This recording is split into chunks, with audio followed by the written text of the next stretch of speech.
treat like a business Pak, bukan treat like a casino. Kenapa kok milih win rate tinggi? Pastinya karena happy. Ketika orang happy tradingnya nyaman. Tapi ketika kita tuh happy, pasti ada saatnya kita itu too sad atau sangat sedih. Nah itu harus bisa ngakali juga.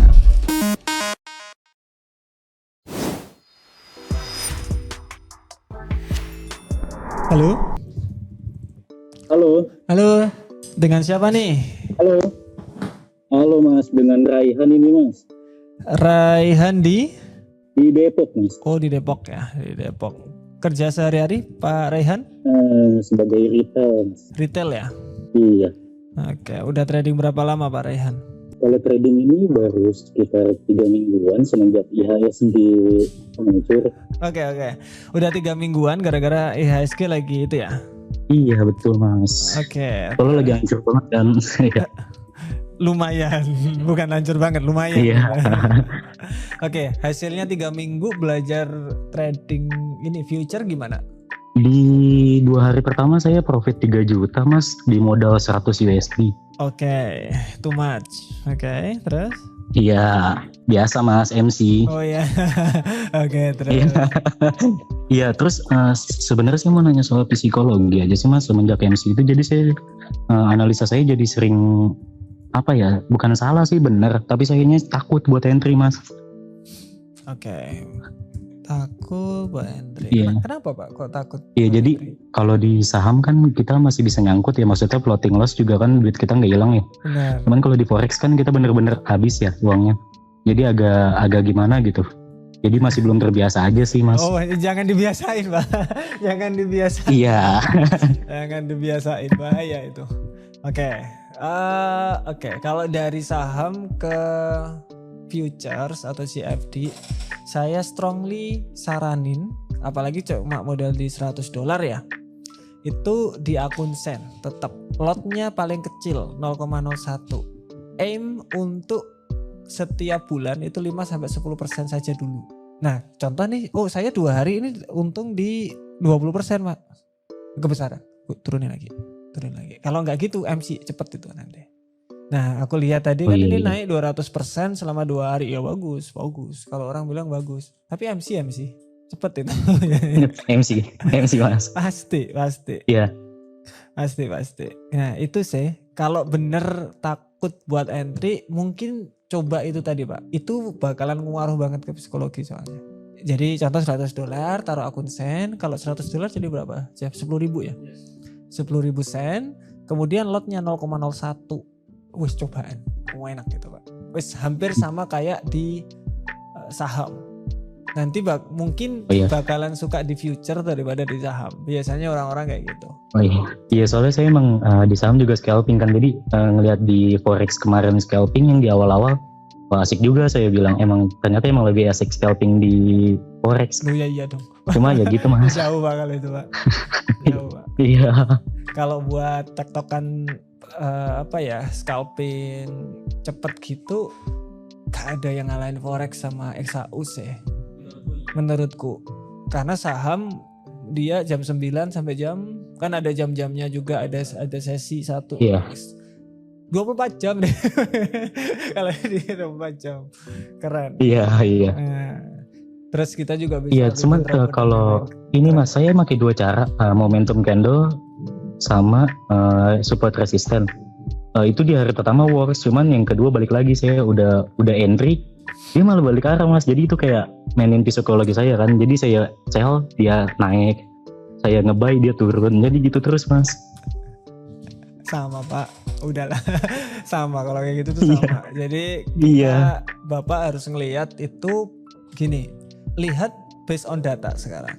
Oke, jadi kita harus ngelihat based on data. Jadi contoh, saya modal 1 juta, untung jangan lihat ininya, jangan lihat saya untung 100.000, jangan lihat itunya. Saya untung 10%. Nah jadi lihat per persentase dari keuntungan dulu. Setelah itu based on data, dari 100 kali saya trade atau 50 kali saya trade, saya loss segini nih, saya untung segini. Apakah strategi saya works? Nggak works ganti, works terusin. Nah gitu Pak. Jadi mumpung 3 mingguan masih panjang, jadi treat like a business Pak, bukan treat like a casino. Jadi jangan di treat like kasino tapi kayak bisnis. Kalau Bapak mau buka bisnis kan di retail tuh tadi mau buka bisnis itu ngapain dulu? Pasti ini kumpulin barang apa segala macam. Survei marketnya ya apa, kemudian ini apa sih sebenarnya, terus banyak lah yang perlu disamain. Itu bakalan ngerubah mindsetnya. Tapi kalau emang mau pakai akun sen aja dulu gitu ya Mas? $100 pakai akun sen pasti. Di bawah 500 biasanya Pak kalau saya mikir. Oke Mas, nanti kalau udah BEP di saham saya top up. Makasih Mas. Halo Pak. Halo, selamat malam. Ya, malam. Dengan siapa nih Pak? Di mana? Saya dengan Fadli di Ternate, Maluku Utara, Pak. Wow, teman-teman dari Ternate ya, Ternate Maluku. Banyak Pak di sana traders Pak? Banyak sekali Pak, banyak sekali. Oh ya, wow, keren. Udah trading berapa lama Pak Fadli? Kalau trading itu saya lamanya saya kenal trading itu dari 2020. Cuma kan waktu itu kan saya tahunya di binary kan. Oke. Saya lamanya di binary dulu. Oke. Mungkin ada 3 tahunan kalau tidak salah itu. Oke. Nah, pas kasus si ini di penjara kan, nah saya langsung cuci tangan. Saya juga takut kan, karena saya juga salah satu yang penyebar lah ceritanya. Oke. Terus? Itu jujur Mas, saya dapat profit banyak sekali di binary menggunakan metode itu, momentum candle. Oke. Nah, setelah itu saya cuci tangan, saya pindah ke forex. Nah, di forex ini saya pertama kali main itu saya MC terus Mas. Saya bingung kok cara mainnya begini, ini kenapa beda gitu kan. Oke. Jadi saya bingung, akhirnya saya belajar masuk di YouTube-nya Mas Tama. Wah, saya dapatkan ilmu di situ juga, ilmu market structure, Fibonacci. Nah, saya pelajari. Cuma ada yang ganjal Mas, yang bikin saya bingung ini. Apa itu Pak? Nah, yang pertama itu kalau bisa memilih kan antara win rate yang tinggi atau risk reward yang tinggi, mana yang lebih penting dan yang utama dan kenapa Mas? Itu yang pertama. Kalau Bapak suka yang mana nih, win rate tinggi atau risk and reward tinggi? Kalau saya biasanya kan lebih mementingkan win rate tinggi kan. Oke. Cuma kadang resiko juga ini perlu Mas. Makanya saya kadang antara dua hal ini saya bingung di situ. Oke. Terus yang kedua, pada kondisi apa atau titik apa sebuah strategi atau metode yang sedang mengalami drawdown harus dihentikan, tapi bukan sekedar dianggap sedang mengalami fase buruk Mas. Jadi contohnya kita sudah punya metode kan, metode ini, kita punya metode ini. Terus saya mengalami fase yang buruk, ya loss terus. Nah di situ harus dihentikan atau bagaimana Mas? Okay. Tapi sebenarnya metode itu sebenarnya bagus, tapi pas dapat buruknya itu buruk sekali. Nah itu bagaimana itu Mas? Bagus dari mana? Waktu awal-awal pakai itu mungkin pakainya itu tidak sampai 6 bulan, cuma pakai selama 3 bulan profit. 1 bulan, 2 bulan, 3 bulan itu profit. Lossnya masih sedikit. Pas bulan keempat, 5, 6, itu hancur sekali. Okay. Nah itu antara mau dilanjutkan atau diberhentikan pindah ke metode lain. Oke, make sense. Bisa tambah satu lagi nggak? Ada satu lagi yang buat saya ganjal ini Mas. Boleh, silahkan. Apa lagi? Nah, yang buat saya ganjal ini kan, kondisi pasar ini kan semakin bagus karena sudah ada AI, algoritma, dan lain-lain sudah bantu kan. Benar. Jadi bagaimana kondisi yang trader individu untuk mempertahankan keunggulannya Mas? Jadi apa yang harus kita lakukan untuk mempertahankan keunggulan kita? Di era ada AI ini ya? Ya, di era ada AI, algoritma yang serba bisa. Jadi bagaimana sebagai trader individu atau yang menyendiri, yang tidak mengandalkan ini itu, untuk bisa mempertahankan keunggulan kita Mas? Oke, keren. Oke, pertanyaannya bagus banget. Nah, pertanyaannya ada menarik nih, win rate tinggi atau risk and reward? Beliau pilih ke win rate yang tinggi. Win rate tinggi di sini kenapa dipilih? Karena menarik menurut saya, karena orang itu ketika untung happy. Ya enggak, kalau untung terus kan happy, kayak Jepi ini kan untung terus happy dia. sekarang lagi lost, happy. semerenget gitu ya. Semerenget Minggu kemarin Mas. Minggu kemarin. Oke. Nah, jadi kenapa kok milih win rate tinggi? Pastinya karena happy. Ketika orang happy tradingnya nyaman. Tapi ketika kita tuh happy, pasti ada saatnya kita itu tuh sad atau sangat sedih. Nah, itu harus bisa ngakali juga. Kalau pakai risk and reward itu stabil banget. Emosinya nggak ada, apanya nggak ada, kurang seru maksudnya gitu loh. Makanya orang-orang suka di win rate yang tinggi. Walaupun risk and rewardnya itu negatif, tapi mereka sering TP, seneng gitu. Nah, kalau saya saranin kalau Bapak suka yang win rate tinggi, kan saya tanya tadi, iya wis pakai yang itu gitu aja. Tinggal diasah aja semakin kuat. Biar instingnya biar tambah dapat. Nah, ini berkaitan sama pertanyaan yang kedua, yaitu strategi drawdown selama 3 bulan itu ya apa? Contoh dia itu untung terus, kemudian 2 bulan itu loss terus. Yang win rate tinggi kan saya tanya. Di entry loss selama 2 bulan katanya. Terus ya apa? Apakah strateginya diganti? Apakah lanjut aja? Jawaban saya simple. Apakah strateginya itu sudah diukur? Apakah sudah di backtest? Kalau sudah dan oke, saya tadi kan saya tanya apakah oke? Oke katanya. Ya dipakai terus. It's okay. Saya itu juga sama Pak. Jadi ketika saya untungnya gede banget. Tapi ketika rugi, contoh nih, minggu lalu saya rugi, ya kan? Minggu lalu saya rugi. Minggu ini, Senin kemarin saya rugi paling $200 cuman. Tapi seminggu ini udah stop aku. Karena aku nggak mau ngerusak nanti pikiranku dan lain-lain. Karena contoh teman-teman udah dapat untung segini nih. Lossnya kalau bisa segini aja, kecil aja. Kalau bisa. Itu penting. Kenapa? Dari hedge fund itu bilang, saya tuh sering loss, tapi kecil. Ketika TP monster katanya gitu. Nah, gitu. Kalau di kita karena kita trader retail, mungkin kalau dikumpulin dalam 1 bulan, setidaknya untungnya gede gitu. Jangan lossnya gede, jangan kebalik. Untungnya gede, lossnya kecil. Gitu. Jadi masalahnya itu bukan di strategi sebenarnya. Cara ngatur Bapak itu lot size-nya dan stop. Jadi teman-teman misalkan udah untung banyak, kemudian rugi 2-3 kali, stop aja. Terus seminggu lagi baru entry lagi. Seminggu masih belum dapat feel-nya, istirahat lagi. Karena di total 1 bulan itu masih oke. Kok bulan depannya pasti ada saatnya leasingnya keluar lagi. Kan cycle pasti terus muter. Gitu. Nah, itu berkaitan juga ke pertanyaan yang ketiga, menarik. Kondisi trader individu mempertahankan di era AI ini. AI ini balik lagi, dulu itu ada coding kan. Dulu kan orang mengcoding, kemudian ada cloud computing. Katanya bakalan menghilangkan, malah membantu sekarang. Kemudian sekarang ada AI untuk bikin kayak cloud code dan lain-lain, untuk bikin website, untuk bikin aplikasi. Katanya bakalan menghilangkan developer. Sebenarnya bukan menghilangkan, tapi mengupgrade, bisa lebih cepat di situ. Tapi apakah ada yang dikurangi? Ya mungkin ada, mungkin maksudnya gitu. Kita nggak butuh banyak developer, tapi sedikit aja, tapi yang mengerti strukturnya. Nah di situ. Jadi AI di sini itu bukan menggantikan sebenarnya, tapi memperupgrade untuk kita. Jadi untuk mempertahankan di era AI ini ya gunain dengan cara mungkin tadi momentum candle, daripada ngelihat terus-menerus, buat coding sendiri untuk alert, atau buat entry sendiri, buat AI sendiri, learning sendiri.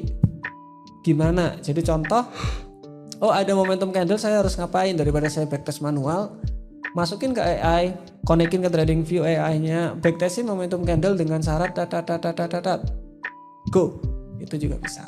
Nah, kayak gitu. Jadi untuk mempermudah teman-teman itu di tradingnya. Kedepannya bakalan kayak gitu, lebih gila lagi karena kemungkinan loh ini kedepannya lebih banyak agent yang trading daripada manusia. Tapi masih nggak tahu ya. AI ini cepet banget soalnya. Aku ngomong 3-4 tahunan lagi, tapi kok semakin kenceng lagi. Sekarang Cloud udah keluar, Cloud apa tadi? Fable. Jadi ada Cloud itu punya model Mythos kalau nggak salah namanya. Itu bisa ngehack. Gila banget pokoknya, itu gila banget. Super komputernya Google ini sampai dihack sama dia. Jadi nggak mau dikeluarin sampean model tersebut. Nah ini Fable itu versi yang safety buat orang-orang pakai. Berarti kedepannya contoh nih saya carikan antrian dengan winner yang tinggi di XAU USD di M5. Ini dia nyari sendiri, konekin sama TradingView. By the way tadi aku udah bikin video cara konekin AI ke TradingView. Jadi kalau sekarang kan AI-nya ini nge-capture doang. Kalau punyaku ini tadi enggak. Masuk TradingView. Langsung gini. Jadi di TradingView kan ada data-data banyak tuh dari ke belakang. Nah itu diambil semua sama dia. Jadi lebih akurat itu. Wow. Kalau kita screenshot kan dia cuma nggak lihat dari gambar doang. Oh, dia ngambil data OHLC-nya. Open Semua, Hello Candle. Ya, semua semuanya. dia bisa ngambil, gila itu. Sebenarnya udah saya taruh di tutorial di sini, ya. Tapi videonya nunggu up. Oh nanti ada videonya mas. Ada. Oke. Wow. Nah, oke. Jadi ditunggu aja. Itu di bagian apa mas sama? Tutorial. Ada di Tutorial. atas. Oke. Ini keren banget, teman-teman bisa mulai belajar dari situ Dicek untuk teman. ke AI-nya. Oke, dengan siapa Pak? Dengan Manik Mas Tama Manik di Sukabumi saya Mas. Oh, Sukabumi. Oke, Iya. saya ke Sukabumi. Saya kira seperti Jakarta. Tidak juga ternyata. Iya. Izin saya salam perkenalan dulu untuk Boleh. semua ini pengurus dari sekolah trading terkhusus buat Mas Tama. Saya penggemar Mas Tama dari 3 tahun yang lalu. Udah lama ya. Udah lama, cuman baru join di Discord baru 1 minggu Mas. Oh, oke, selamat datang Pak Malik. Ya, sama-sama. Mas Tama, saya nggak terlalu lama, takut yang lain menunggu. Saya hanya ada satu pertanyaan dan satu pertanyaan terus satu harapan. Harapan saya itu cuma satu. Boleh. Semoga dalam waktu dekat saya boleh ketemu dengan Mas Tama beserta tim. Siapa? Salah. Semoga ada lah, amin. Semoga kita karena ada saya nanti. karena saya ngefans banget sama Mas Tama. Terus kalau Mas Ngeri ya, Tama Pak, ini. berkunjung ke arah Sukabumi, tolong diinfo mampir ke rumah. Siap. Kemarin aku beberapa kali ke Sukabumi. Kan saudara di sana saya, Pak Le. Oh, Kak, di Sukabumi mana, Mas? Nggak tahu, saya lupa nih. Oh, Di mana aku diajak ke sana, ini apaan? Saya kira di Jakarta, ternyata tidak. Oh, Sukabumi. baik Mas. Saya langsung ke pertanyaan aja Mas ya. Siap. Izin, saya sebenarnya trading itu dari zaman Covid 2020. Awal-awalnya saya trading di saham. Oke. Cuman pada saat Covid modal saya itu terbatas dan untuk masuk di saham itu kalau modal sekitar 5 sampai 10 juta di saham blue chip Nggak kelihatan. untuk mencari keuntungan nggak kelihatan Mas. Benar. Nah, saya terjun ke forex itu di 2 tahun belakangan dari 2004. Cuman gaya trading saya Mas di forex itu amburadul. Oke. Kadang sehari cuan 200%, besoknya lenyap sama modal. Oke. Nah. Sehari cuan. Oke. Dan sekarang setelah 1 minggu saya gabung di Discord, puji Tuhan 100% dari modal saya selama 1 minggu udah balik Mas. Dan gaya trading saya udah lebih tenang, arah tradingnya juga lebih jelas. Nah, ke pertanyaan aja Mas ya, takutnya saya nanti psikologi saya terganggu lagi. Pertanyaan saya ke Mas Tama, menurut Mas Tama faktor apa yang paling membedakan trader yang mampu bertahan dan konsisten profit selama bertahun-tahun seperti Mas Tama dibanding dengan trader yang terus mengalami kerugian, dan apa langkah konkret yang sebaiknya saya fokuskan mulai sekarang? Terima kasih Mas. Oke, mantap Pak Malik. Terima kasih untuk pertanyaannya ya Pak. Mantap, Sukabumi. Ya, sama-sama Mas. Terima kasih. Sehari cuan 200%, kemudian terus MC pasti. Bukan saya mau ngomong gimana, tapi cuan 200% itu seterusnya itu MC Mas. Ya pasti Pak. Kenapa? Karena high risk, high reward. Jadi contoh nih Pak, Bapak dapat 100%. Berarti bakalan ada saatnya Bapak itu loss 100% gitu. Jadi kan risk and reward, apa high risk dan juga high reward. Nah, kalau contoh sehari cuan 200%, bisa juga nanti Bapak entry SL-nya langsung 100%, deposit SL lagi di 200%, habis. Karena udah kebiasaan apa? Mindsetnya udah gini, Pak. Contoh 200%. Itu mungkin di berapa ya? Contoh di 10 juta ya dapat keuntungan 2 juta, 3 juta. Kurang, Pak. kurang pasti, karena dia udah ngerasain dopamin yang lumayan tinggi, dia dapat dopamin yang rendah, kurang. Nah, saran dari saya ini karena kan udah 100% dari trading udah balik tuh. Kalau Bapak terus-terusan kayak gitu, nanti jangka panjangnya kurang bagus. Nah, kalau saya biasanya tuh kayak gini Pak, kenapa kok saya bisa konsisten, kemudian gak bosenan, masih tetap bisa konsisten, itu saya punya 2 akun. Yang satu gede banget, bosenin, karena apa ya, iya kayak robot aku tradingnya, lotnya tetap dan lain-lain, itu kayak robot. Keuntungannya ya wes kecil 5% per bulan, 3% per bulan kayak gitu, tapi langsung masif gede. Tapi itu yang membiayai saya masih gitu loh. Jadi ya wes gak bisa diapa-apain. Tapi ada satu ketika ini SL-nya berapa nih? Contoh di $200 aku SL. Oh tak masukin di akun yang kecil. Nah ini gimana caranya? Biasanya aku challenge namanya. Challenge di sini, oke $200 di sini aku coba buat ini high risk. Contoh 10% per bulan, 10% per entry gitu. Dapatnya berapa ya? Nah gitu. Itu seru-seruan aja. Dan alhasil kemarin kita taruh di Porto itu berapa? $200 jadi 80 jutaan atau berapa? 120 aku lupa, sekitaran itu. Kenapa? Seru-seruan aja Pak. Tapi orang lihatnya, kalau orang lihat oh berarti bisa ya dari 200 ke 120. Enggak gitu ya. Enggak gitu. Itu SL saya Pak, maksudnya segitu gitu loh. Bukan full portofolio saya. Kalau full portofolio itu besar. Dan itu bosenin. Karena kalau teman-teman itu lihat, bisnis yang bisa jangka panjang itu biasanya bisnis yang bosenin. Simple, waste removal. Waste removal itu sampah. Ngambil sampah, dikelolain sampah, nah kayak gitu. Kan orang pasti produksi sampah. Iya benar. Dan itu gak seksi banget bisnisnya. Tapi itu yang bikin aku soalnya dulu kerja di situ. Uangnya lumayan gede. Kalau ini Mas, dulu recycle kayak minyak goreng ada gak di sana? Nah, kayak gitu-gitu. Itu pasti ada terus itu.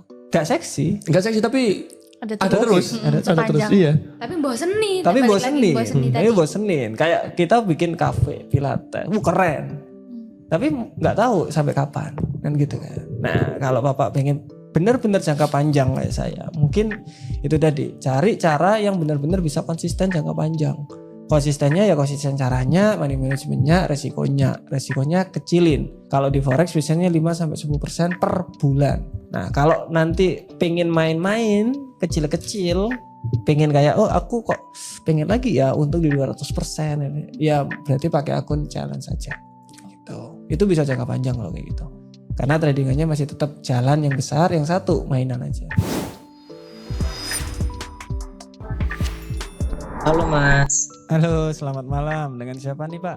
Selamat malam Mas, dengan Rizky Andika dari Banjarmasin. Pak Andika dari Banjarmasin ya? Iya. Banjarmasin. Sehari-hari pekerjaannya Pak? Pegawai BUMN. Oke, udah trading lama nya Pak Andika nih? Dari tahun 2019. Oh lumayan ya? Dimulai dari kripto sih. Ya. Oke, terus? Kalau dari 2019 itu tradingnya dari kripto, lalu kenal forex dikenalin teman, kenal covid kan kemarin itu jadi lebih tertarik ke forex karena lebih oke. Karena bisa ambil sell dan buy kan. Untuk forex, kalau kripto kan nggak bisa tuh ambil posisi sell saat itu. Oke. Ini forex maksudnya sama XAU juga ya? Ya, XAU. Oke. Hasilnya Pak dari di kripto gimana, di forex gimana? Kalau di kripto dulu sempat bisa membiayai hidup untuk kuliah juga, untuk biaya keseharian, lumayan lah kemarin. Oke, dari 2019 itu ya? Iya betul. Oke, untuk di forexnya? Hancur Mas. Oh malah hancur, oke. Kenapa Pak? Coba cerita sedikit-sedikit. Oke, untuk awalnya kan kenal forex dari teman, ikutin teman terus nih dari sinyalnya, habis itu analisa diajarin lah macam-macam sampai beli kelas, lalu ikut robot trading dan semacamnya lah sampai sekarang. Itu minusnya bisa dibilang sekitaran 20 jutaan. Tapi mulai seriusnya itu kemarin November 2024. Saya juga sempat nelpon juga nih, ini kali kedua saya nelpon sebenarnya. Oke. Nah, saat itu oke tuh tahun 2024 bulan November itu pakai akun Sen. Lumayan profitnya lumayan besar, 50% lah dari modal saat itu. Bagus banget itu. Terus? Overconfidence kayaknya saya saat itu. Ubahlah ke akun standar. Ngeri. Habis terusan. Ini profitnya Nggak habis. atau modalnya? Nah, saat itu modalnya udah ketarik sih Mas, udah WD juga kan lumayan. Ini balik ke standar, pakai modal lumayan lah kemarin 13 juta di bulan Maret 2025, lalu hilang modalnya sekitar 60% lebih. Oke. Berarti sekitar 70 jutaan hilang ya? Nggak nyampe sih Mas. Saya modalnya 13 juta, hilangnya sekitar 7 juta. Oh, oke. 7 juta lebih. Nah, setelah itu kan sebenarnya nggak langsung 7 juta hilang sih Mas. Oh, dikit-dikit. Bertahap dia. Ya, dikit-dikit. 1 juta, 2 juta, ratusan ribu. Di total sebenarnya 7 juta gitu ya. Sebenarnya untuk kerugian ini, kesalahan itu macam-macam. Yang pertama, saya trading saat sedang bekerja. Di selang waktu lagi istirahat, itu trading. Masuk jam istirahatnya selesai, balik saya lupa close posisi dan lupa naruh SL. Habis. Lalu ada kondisi saya kecapean habis kerja, trading di rumah, ketiduran, lupa taruh SL karena saat itu 20 pips lagi TP, ketiduran, kena news, balik arah. Ya, sebenarnya sudah profitnya lumayan besar. Akhirnya minusnya dalam. Oke. Ya, dalam banget. Oke, kalau boleh tahu ini pakai strategi apa nih? Untuk strateginya saya SMC Oke. sama momentum candle. Oke, yang paling banyak SMC-nya atau momentumnya? Ya, tentu momentum sih Mas. SMC emang dapat jarang banget posisi yang bagus. Oke. Saya udah dapat semua yang saya butuhin. Ada yang tanyakan mungkin dari kita? Mungkin sedikit lagi nambahin Mas. Kan modal saya 17 kurang 7 6. Sebenarnya 5,5 lah Mas. Sebenarnya sisa 5,5. 2 minggu lebih sih, sekitar 1 bulan, hampir 2 bulan ini recovery dengan lebih konsisten lah. Target hariannya cuma 50 sampai 100 ribu aja. Nggak besar. Posisi yang teropen cuma 1 sampai 3 kali aja, nggak lebih. Kalau lebih, walaupun ada momentumnya, nggak saya ambil karena takut overconfidence juga. Dan sudah recovery sekitar 5%, 5 sampai 10% lah. Pertanyaannya mungkin sebenarnya ini mau validasi aja. Saya nih cocok untuk trading apa tidak? Soalnya saya merasa kayak sepertinya saya emosian orangnya. Apakah terbawa suasana dan semacamnya? Apakah nggak cocok nih di industri trading? Saya ini seperti itu. Menurut Bapak gimana loh? Jadi untuk nahan posisi bisa apa enggak? Sebetulnya konsistensi di sini kan yang paling penting toh. Bisa nggak Bapak itu konsisten atau fokus sama satu hal gitu biasanya? Terus menerus? Bisa sih Mas. Oke, berarti bisa. Bisa. Berarti bisa. Kayak saya nabung buat nikah kan lumayan harus konsisten nabungnya kemarin. Nah itu cukup konsisten lah untuk menabung dan semacamnya. Berarti bisa. Yang bikin nggak bisa ini sebenarnya informasi yang dari luar Pak. Jadi kalau dalam diri kita itu ada faktor internal, ada faktor eksternal biasanya. Kalau faktor internalnya itu pemikiran kita itu biasanya aku udah trading plan kayak gini, konsistensinya udah trading plannya detail lah pokoknya, resiko 1%. Kalau nggak mentok 3 kali, kalau nggak bakalan entry lagi. Nah, kayak gitu-gitu udah punya semua. Jadi Pak Andika ini sebenarnya udah ready gitu maksudnya. Karena udah lama juga trading kan, jadi udah punya plan yang bagus, tinggal konsistensinya. Saya bilang tadi, ketika orang nggak bisa konsistensi dengan terus menerus, berarti ada 2 faktornya. Yang pertama emang faktor dirinya sendiri yang emang nggak bisa. Makanya saya tanya tadi, katanya bisa. Kalau bisa berarti faktor internal bisa kita sampingkan. Ada yang lain berarti faktor apa? Eksternal. Faktor eksternal di sini apa? Ya mungkin yang satu tuntutan satu. Kalau saya nggak ada tuntutan, Yang kedua mungkin konsumsi. Jadi apa yang Bapak konsumsi entah itu di sosial media, entah itu dari tongkrongan, entah itu dari teman, itu kenceng untuk membuat Bapak itu goyah konsistensinya. Biasanya kayak gitu. Makanya kalau teman-teman ketika trading ngelihat konten-konten yang kurang bagus, saya selalu saranin di unfollow aja. Soalnya itu yang bikin teman-teman itu naikin lot. Kalau nggak gitu, ya kayak tadi kayak SL nggak ditaruh, lupa lotnya dinaikin, kemudian karena pengen revenge kayak gitu-gitu, overconfident. Ketika kita udah untung terus-menerus, ngelihat orang pakai 10 lot, aku bisa kok itu, win rate-ku gede kok gitu. Jadinya kayak gitu. Jadi ada dua faktor internal sama eksternal. Mungkin Bapak mulai kurangi yang faktor eksternalnya, Pak. Ada yang ngomongin trading menjauh aja. Kalau saya biasanya kayak gitu, menjauh aja. Oke Pak, siap, mantap. Terima kasih Mas Tama. Sama Pak, sama Pak Dika.